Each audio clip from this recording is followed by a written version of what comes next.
But God, rich in mercy, you came to save me. Now I'm alive. But God. My name is Jason. I've been at the Vine for 10 years, and this is my But God story. I love to hunt and fish, so anytime I find the opportunity to get in the woods or on the lake, I take advantage of it.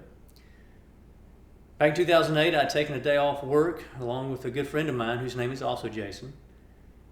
It was a perfect fall morning with the first frost of the year. I sat in my stand before daylight watching the star-filled sky. At one point I saw a meteor shoot across the sky. It seemed like it went on forever before it finally burned out. It was a beautiful morning. As the sunlight finally filtered across the clear cut that I was hunting, I was anticipating deer popping out at any moment. But as the morning moved along, I wasn't seeing any activity. Jason, on the other hand, was seeing a lot.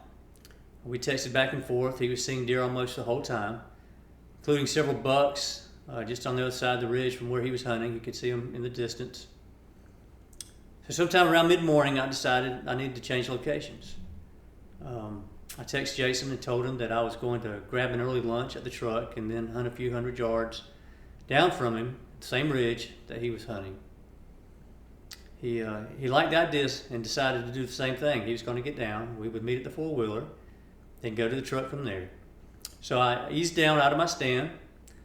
I started down the gravel road that ran through the property.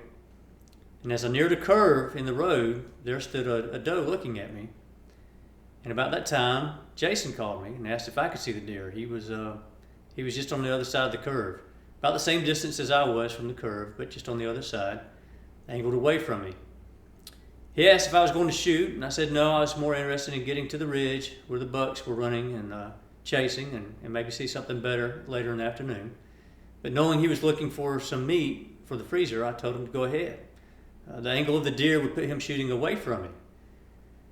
As I hung up, I noticed that the deer was moving away from me now and around the curve, really back in his direction. And that's when I started to worry a little bit about where we were in relation to each other. The angles were changing. So I picked up my phone and called him.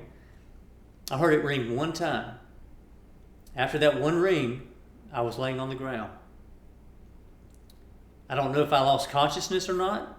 I feel if I did, it wasn't for long. If you could imagine the feeling of being hit in the head by a baseball bat, that's the best way I know to describe it. I knew exactly what had happened. I knew that I had been shot in the head with a deer rifle. All kinds of thoughts were flooding my mind. In just seconds, 100 things went through my mind. From thinking about being hit in the head, is there a hole in my head? Is there a part of my head missing? If part of my head's missing, how am I thinking all these thoughts? It was crazy, the things going through my mind. While all these thoughts were going on, I decided I better get help, so I started yelling for Jason. It's one thing to be on the receiving end of the shot, but can you imagine being on the other side, on Jason's side? He came around the curve in the road when he heard me yelling. And when he saw me, he was as white as a ghost. I looked up and saw him coming. He was as white as a ghost. His worst nightmare had come true. What have I done? Was what he was thinking. He had the same thoughts as I did. Is there a hole in my head? Is there anything missing? You're able to carry on a conversation, make rational thoughts. There is blood. There looks to be a hole in your forehead. Do we call 911? All these things as we sat there for just those few seconds. I made the decision to get to the truck and drive to the hospital. The Macon hospital was 45 minutes away.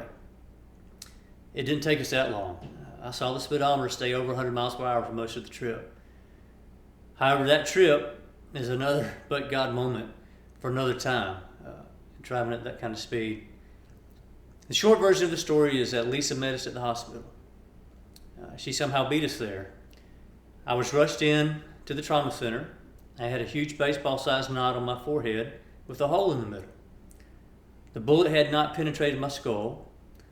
I did have many small pieces of lead underneath my skin. I did have a concussion, and I had to stay overnight so that they could watch the bleeding behind my skull. But I went home the next day with some stitches and a ringing in my ears. And this was my headgear right here.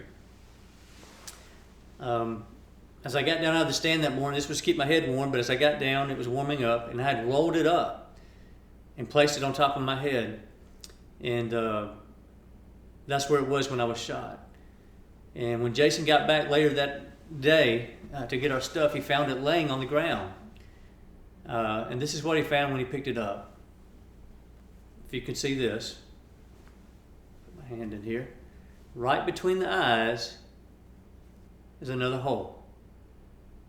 And that's where the shot hit. It just happened to not be on that part of my head at the time. It was up on my forehead. So you can really see what might have been, what could have been.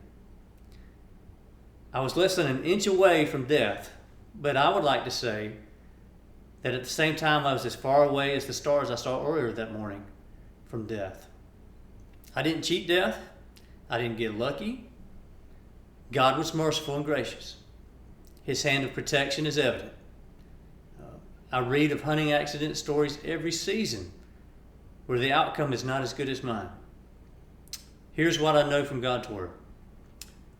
In Job, when he was working through his trial and suffering, he said in chapter 14, man's days are determined and the number of his months is with you. God numbers our days. If God's days for me in this body are complete, there's nothing I can do about it. I know that God is and should be glorified in our living and in our dying.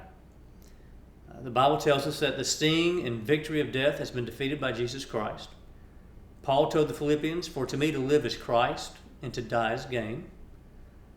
And then there's this testimony here. Billy Graham, a few years before Billy Graham died, he was asked about death in an interview. And here's what he said, something like this. I have a tremendous amount of hope, he said, because I'm a believer in Jesus Christ, who was raised from the dead. And I believe he's alive right now. He went on to say that my wife is already in heaven. I look forward to seeing her, definitely in the near future, because he said, I'm 92 now, and I know I don't have a lot of time left. But then he went on to say this, I have a tremendous hope in the fact that I'll be in the future life, and I'll be there based on what Jesus Christ did for me on that cross and by his resurrection. And then he said, this gives me a great deal of hope. And so that's my question today for you.